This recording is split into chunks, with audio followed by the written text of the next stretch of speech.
नमस्ते, म मनुविका हाट टुडे युट्युब च्यानलमा यहाँहरू सबैलाई हार्दिक स्वागत गर्न चाहन्छु। हामीले केही समय अगाडिदेखि युट्युब च्यानल सञ्चालन गरिरहेका छौँ।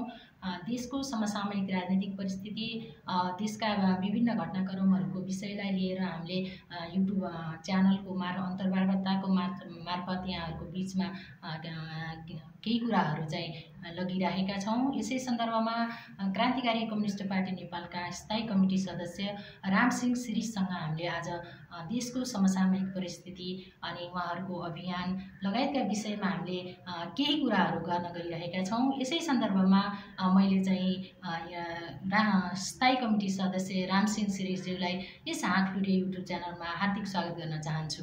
धन्यवाद। रामसिंह सर सन्चै हुनुहुन्छ नि होइन? एकदम सन्चै। ठिकै छ होइन? तपाईँहरूले यो राष्ट्रिय एकता महाधिवेशनको गर्नुभयो होइन, 3 पार्टीहरूको एकताबाट, अनि तपाईँले मङ्सिर 13 देखि 23 सम्म चाहिँ राष्ट्रिय एकता महाधिवेशन गर्नुभयो। यो राष्ट्रिय एकता महाधिवेशनको मूल्याङ्कन कसरी गरिराख्नु भएको छ? हामीले यो राष्ट्रिय एकता महाधिवेशनको मूल्याङ्कन अत्यन्तै सकारात्मक रह्यो र यसले एउटा विचार दर्शन हाम्रो चाहिँ वैचारिक पक्षमा एकदम उन्नत खालको चाहिँ अलिकति त्यसलाई चाहिँ विकास पनि गरेको छ। साथै यसले तीनटा पार्टीको बिचको एकतालाई अरू सुदृढ बनाउने कुरामा चाहिँ महत्त्वपूर्ण भूमिका खेलेको छ। कतिपय सांगठनिक प्रश्नहरूमा केही कमी कमजोरी रहे तापनि मूल रूपमा हामीले जुन एउटा पार्टीको राजनीतिक कार्यदिशा एकमतले चाहिँ पारित गऱ्यौँ, त्यो नै यसको सबभन्दा महत्त्वपूर्ण काम हो।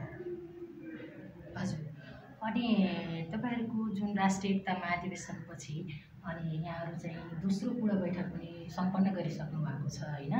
अनि दोस्रो पूर्ण बैठक यही माघको 26 देखि फागुनको 1 गतिसम्म चाहिँ बस्नु भएको छ।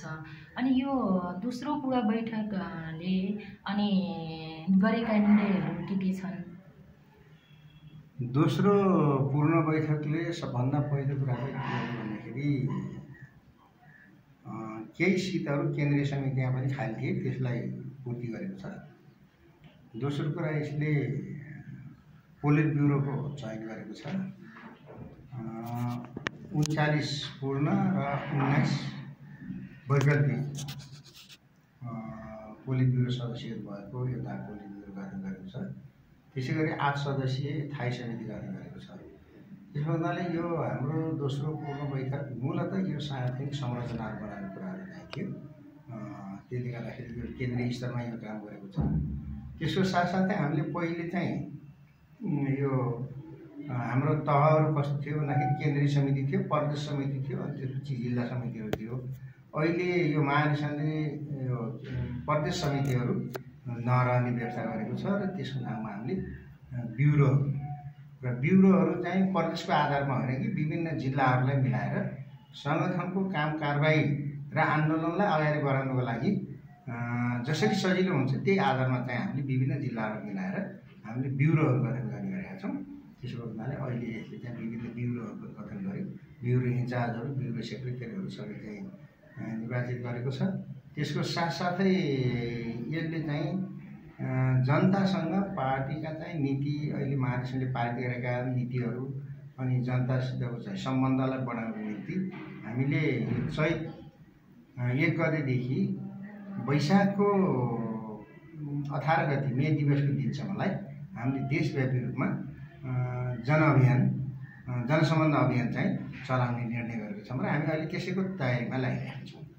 हजुर, जनसम्बन्ध अभियान चाहिँ जुन जनसम्बन्ध विस्तार अभियान तपाईँहरूले चलाउँदै हुनुहुन्छ होइन? अनि यो चलाउनुको उद्देश्य, यसको स्वरूप होइन, यसरी कहाँबाट चाहिँ तपाईँहरूले चाहिँ जनसम्बन्ध अभियान चाहिँ सुरु गर्दै हुनुहुन्छ, त्यसको बारेमा केही बताइदिनुहोस् न। पहिलो कुरा त जनसम्बन्ध अभियानको मुख्य उद्देश्य पार्टीलाई जनतासँग जोड्ने कुरा हो। त्यसो हुनाले जहाँ हामीलाई जनताको बिचमा जान्छौँ त्यसरी जाँदाखेरि सबभन्दा प्रमुख कुरा हाम्रो पार्टीका सदस्यहरूलाई हामीले क्रियाशील बनाउँछौँ, जोड्छौँ त्यहाँ। त्यस कारणले आम पार्टी सदस्यहरूसँग हाम्रो चाहिँ एउटा बैठकहरू हुन्छ, त्यहाँ प्रशिक्षणहरू हुन्छ। त्यसको साथसाथमै जनतालाई अहिलेको समसामयिक राजनीतिक विषयमा, अहिलेका देशका चाहिँ राष्ट्रिय अन्तर्राष्ट्रिय चाहिँ समस्याहरूको विषयमा त्यसका। अनि यहाँहरूले जुन जनसम्बन्ध विस्तार अभियान सुरु गरिराख्नु भएको छ, त्यो अभियानको चाहिँ नेतृत्व जुन 4वटा टोलीको चाहिँ नेतृत्व गर्दैछ भन्नुभयो, त्यो 4वटा टोलीको नेतृत्व गर्ने चाहिँ कसले नेतृत्व गर्दै हुनुहुन्छ? महेन्द्रनगरबाट सुरु हुने टोलीको नेतृत्व हाम्रो थाई समिति सदस्य कृष्ण पौडेलजीले गर्नुहुन्छ। झुलाघाटबाट सुरु हुने टिमको नेतृत्व अर्को थाई समिति सदस्य सुदर्शनजी हेमन्त प्रकाश ओलीजीले गर्नुहुन्छ। अनि काँकरभित्ताबाट सुरु हुने टोलीको नेतृत्व हरिभक्त कमरेड प्रतीकले गर्दै हुनुहुन्छ र 5 थरको चियो भन्ज्याङबाट सुरु हुने टोलीको नेतृत्व म आफैले गर्दैछु। हजुर, अनि अहिले जुन तपाईँहरूले सञ्चालन गरिराख्नु भनिराख्नु भएको छ जनसम्बन्ध विस्तार अभियान, त्यस्तै गरी अन्य पार्टीहरूले पनि जन विस्तार अभियान अथवा चाहिँ जनतासँग यो अभियान भनेर चलिराखेका छन्। उनीहरूको अभियान र तपाईँहरूको अभियानमा के फरक हो? अब यसमा फरक पनि छ, समानता पनि छ। फरक समानता कुन अर्थमा छ भन्दाखेरि सबै पार्टीले अभियान चलाउने भनेको जनतासँग सम्बन्ध जोड्ने नै हो। जनतालाई आफ्नो पक्षमा ल्याउने, जनतालाई आफ्नो राजनीतिक विचारमा आफ्नो विचारधारामा कन्भिन्स गर्ने कुरा हो। फरक कहाँनिर हो भन्दाखेरि यहाँ अहिले पार्टीहरू चाहिँ सबै पार्टीहरू 3टा धारमा विभक्त छन्। एउटा धार प्रतिगामी धारमा छन्, एउटा यथायथी धारमा छन्, एउटा अग्रगामी धारमा छन्। त्यस कारणले प्रतिगामी धारमा भएका पार्टीहरू जस्तो राप्रपाहरू उनीहरूले चाहिँ राजा ल्याउनुपर्छ भन्ने कुरा लहरी जनताको बिचमा जान्छन्। अब यथायथी धारमा हुने जस्तो चाहिँ एमाले अनि त्यसो माओवादी केन्द्र उनीहरूले यही ठिक व्यवस्था ठिक छ, यसैलाई चाहिँ सुदृढ गर्ने भन्ने ढङ्गमा जान्छन्। जहाँसम्म क्रान्तिकारी धारको चाहिँ नेतृत्व गर्ने पार्टीहरू हाम्रो जस्तो पार्टीहरूले यो व्यवस्था नै ठिक छैन, यो व्यवस्थामा आमूल परिवर्तन नगरिकन देशको यहाँको चाहिँ नेपाली श्रमिक जनताको जीवनमा आधारभूत रूपमा परिवर्तन आउँदैन। त्यस कारणले यहाँ कुनै व्यक्ति पार्टीको परिवर्तन गर्दा पनि मूल रूपमा चाहिँ यहाँको व्यवस्थालाई परिवर्तन गर्नुपर्छ र एउटा क्रान्ति गर्नुपर्छ भन्ने कुरा नै हामीले जनता बिचमा ल्याउँछ। यही फरक छ। हजुर, अब अहिले चाहिँ के छ भन्नुहुन्छ भने हामीले यो जुन गणतन्त्र स्थापना गरेका थियौँ, जनताको नेपाली जनताको महान त्याग तपस्या बलिदान राजनीतिक दलहरूको चाहिँ ठुलो सङ्घर्षपछि हामीले जुन गणतन्त्र प्राप्त गरेका थियौँ, यो गणतन्त्र चाहिँ हुनु हुँदैन, अब चाहिँ राज संस्थाको पुनर्स्थापना गर्नुपर्छ भनेर पनि केही लागि परिरहेको देखिएको छ। यस सम्बन्धमा तपाईँको धारणा भनिदिनु न। अहिलेको यो गणतन्त्र हुनु हुँदैन भन्नेमा 2टा धारा छ। एउटा प्रतिगामी धारा, मैले अघि पनि भनिसकेँ। उनीहरू के चाहन्छन् भने यो गणतन्त्र चाहिँ ठिक छैन, हिजोकै राजाको शासन ठिक छ, त्यही लिनुपर्छ भन्छ। त्यो एकदम गलत गर्छ। त्यो प्रतिगामी दिशा हो, इतिहासको उल्टो दिशातिर जाने कदम हो। जहाँसम्म अर्को कुरा के हो त भन्दाखेरि यो गणतन्त्र भनेको बुर्जुवाहरूको गणतन्त्र है, यो श्रमिक वर्गहरूको खास गरेर किसान मजदुरहरूको लागि चाहिने गणतन्त्र होइन। त्यस कारणले हामी त्यो अहिलेको बुर्जुवा गणतन्त्र होइन, जनगणतन्त्र ल्याउनुपर्छ भन्नेमा हामी चाहिँ छौँ। त्यस कारणले यो गणतन्त्रको ठाउँमा जनगणतन्त्र ल्याउनुपर्छ भन्ने कुरा हामीले चाहिँ जनताको बिचमा अहिले यो अभियानको दौरमा यही कुरा लिएर जान्छौँ। हजुर, अनि यहाँ त लामो समयदेखि नेपालको कम्युनिस्ट आन्दोलनमा निरन्तर रूपमा सक्रिय र क्रियाशील भइराख्नु भएको छ। अनि अहिले नेपालको कम्युनिस्ट आन्दोलनको भविष्य के देख्नुहुन्छ?